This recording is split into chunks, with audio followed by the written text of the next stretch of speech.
안녕하세요. 네, 안녕하세요. 간호사연구소 대표 한동수입니다. 간호사교육연구센터 대표 전홍희입니다.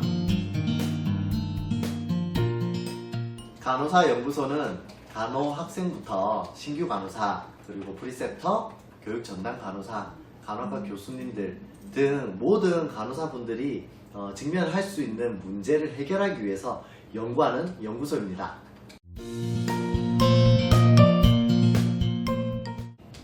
네, 신규 간호사의 사직률이 높다는 것은 다들 잘 알고 계실 겁니다. 그 이유는 퇴원과 같은 대인관계 문제나 간호사 환경의 처우 개선 등이 잘 되지 않기 때문이기도 하지만 가장 많은 부분을 차지하는 것은 업무 부적응이 사직률로 차지하고 있습니다. 나름 열심히 한다고 하는데 작은 실수와 매번 반복되는 업무지만 능숙하게 해결하지 못하는 모습을 통해 스스로 자존감을 계속 떨어뜨립니다. 그 이유가 무엇일까? 무엇 때문에 업무에 적응을 하기가 어려울까를 고민해보니 학교에서 배운 간호와 실제 병원에서 요구하는 실무 간호의 차이였습니다. 예를 들어 우리는 성인 간호학을 배우지만 병원에서는 호흡기내과, 신경외과 등의 과별로 간호를 요구하기 때문에 임상에 초점을 맞춰 완전히 새롭게 공부를 해야 하는 게 현실입니다. 병동마다 신규 간호사를 가르치기 위한 내용의 자료들은 많지만 각 병동에서 일어날 수 있는 모두의 경우의 수를 시술, 수술, 검사 등으로 나열하다 보니 신규 간호사는 어디에서부터 시작해야 될지를, 무엇을 먼저 해야 할지를 알 수 없기 때문에 막막할 수밖에 없습니다. 또한 프리세터에게 체계적으로 배울 수 있기보다는 프리세터들도 자신의 근무 시간에 해야 할 일을 하면서 신규 간호사를 가르쳐야 하다 보니 업무 중 직면하게 되는 상황에 대해서 케이스에 맞춰 교육할 수밖에 없고 무작위로 신규 간호사들이 배울 수밖에 없는 환경이 대다수입니다. 여기서 중요한 건 신규 간호사에게 독립하기 전 주어진 평균 교육 시간은 약 1개월에서 3개월 정도라는 사실입니다. 이 짧은 시간에 병동에서 일어나는 모든 걸 숙지하지 않으면 역량을 의심받고 한번 배웠기 때문에 스스로 해낼 수 있어야 하는 부담감이 사직을 만드는 요소 중 하나로 작용하고 있습니다. 이러한 한계점을 어떻게 하면 해결할 수 있을까? 저희가 연구한 끝에 간호사도 과별로 접근하자. 그리고 이번부터 퇴원까지를 간호사의 관점에서 교육 자료를 만들자.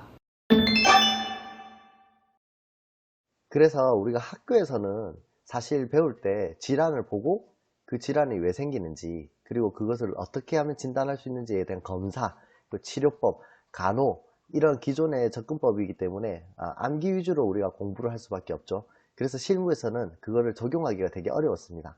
그래서 실제 임상 실무에서 간호사가 하는 업무 중심으로 질환보다는 증상에 초점을 맞춰서 간호사의 관점으로 입원해서 퇴원까지의 과정을 알고리즘을 적용해서 한눈에 보기 쉽게 만들어 보자고 생각했습니다. 이를 통해서 임상에서 요구되는 문제 해결 능력, 판단 능력과 같은 실무에서 요구되는 간호사의 역량을 키울 수 있도록 해서 대상자에게 적어도 간호사가 맥락에 맞는 간호를 제공하고 빠르게 업무에 적응할 수 있을 것을 목표로 하였습니다. 10개 과별로 가장 많이 발생하는 질환에 대한 증상과 가장 많이 직면하는 상황, 즉 환자 보호자가 요구하는 부분을 도출하였습니다. 그에 따라 간호사가 환자에게 제공하는 간호의 과정, 즉 증상에 따라 무엇을 확인하고 무엇을 물어보고 그것에 따라 어떤 것을 해줘야 하는지에 대해서 이번부터 퇴원까지의 과정을 시각화하였습니다. 바로 알고리즘을 적용하여 이미지화하였고 간호를 보다 쉽게 알아볼 수 있게 정리했습니다. 또한 알고리즘의 항목에 따라 간호사가 해야 할 일들을 구체적으로 정리하였습니다. 증상에 따른 의사에게 노티파이 해야 할 타이밍, 노티파이 했을 때 예측되는 처방은 어떻게 되며 환자나 보호자에게 해당하는 과에서 주로 컴플레인 하는 것, 그에 따른 대처는 어떻게 할지를 정리하여 담았습니다.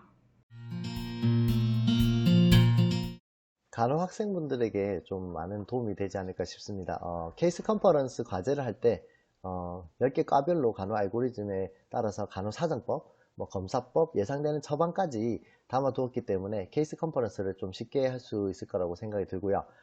객관적 사정이나 주관적 사정은 무엇을 해야 될지, 우선순위로 간호 진단을 어떻게 잡아야 할지, 간호계획에는 무엇을 세워야 될지를 담아놓았기 때문에 이런 부분에서 많이 도움이 될 거라고 생각이 듭니다. 신규 간호사 선생님에게도 도움이 많이 될 거라고 생각이 드는데요.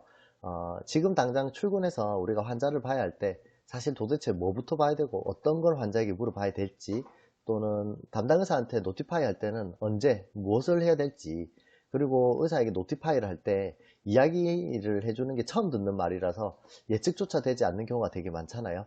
그래서 입원에서 퇴원까지 전반적으로 우리 과의 프로세스를 한눈에 이해하고 싶다든지, 과별로 접근한 우리 과에서의 그 간호사의 관점에서 정리된 책을 원하신다면 이 책을 추천드립니다. 프리셉터 선생님들에게도 좀 추천드릴 수 있을 것 같아요.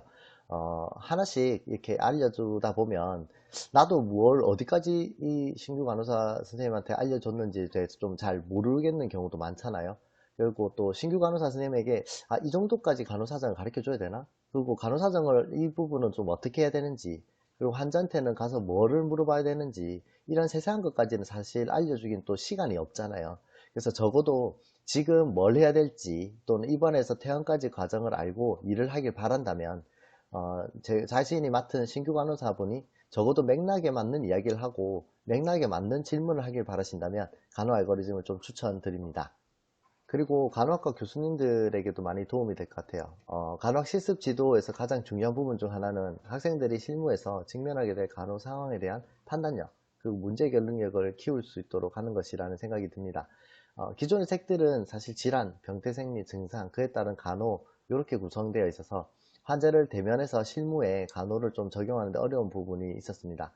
하지만 이번에 나온 간호 알고리즘이란 책은 이제 알고리즘을 통해서 환자의 증상에 초점을 맞춰서 무엇을 어떻게 간호 사정할지, 그리고 사정을 통해서 얻은 정보를 바탕으로 어떤 간호 진단을 내릴 수 있을지, 그에 따라 어떤 간호를 제공할지, 이 일관성에 따라서 간호를 제공할 수 있는 것을 학습할 수 있도록 되어 있습니다. 따라서 환자의 증상을 바탕으로 어떤 간호를 우선순위에 둘지를 고민하고 그에 따라 어떤 간호를 제공할지에 대해 판단력과 문제 해결 능력을 키울 수 있도록 지도하는 데 큰 도움이 될 거라 생각됩니다. 마지막으로는 교육전담 간호사분들에게도 추천을 드리는데요. 교육전담 간호사를 맡으신 선생님들이 모든 과를 다 경험하지는 않으셨잖아요. 그래서 한 개과 내지 뭐 두 개과 정도만 인상을 했는데 신규 간호사의 전체 교육 자료를 만들으라고 하니까 매우 좀 막막하고 답답하신 분들이 많으실 거라 생각됩니다. 그래서 이 책이나 저 책이나 참고도 많이 해보고 이게 좋을까 저게 좋을지 많이 고민이 되시는 분들에게도 많이 추천드리고요. 적어도 신규 간호사들에게 기본적인 과별로 입원부터 퇴원까지 간호사의 관점에서 프로세스, 즉 뼈대를 알려줄 수 있도록 어떤 교육 자료를 만들고 싶으시다면 이 책 한 권으로 10개 과별로 담겨져 있기 때문에 신규 간호사분들의 기본적인 간호 교육 자료를 만드는 데 도움이 됩니다.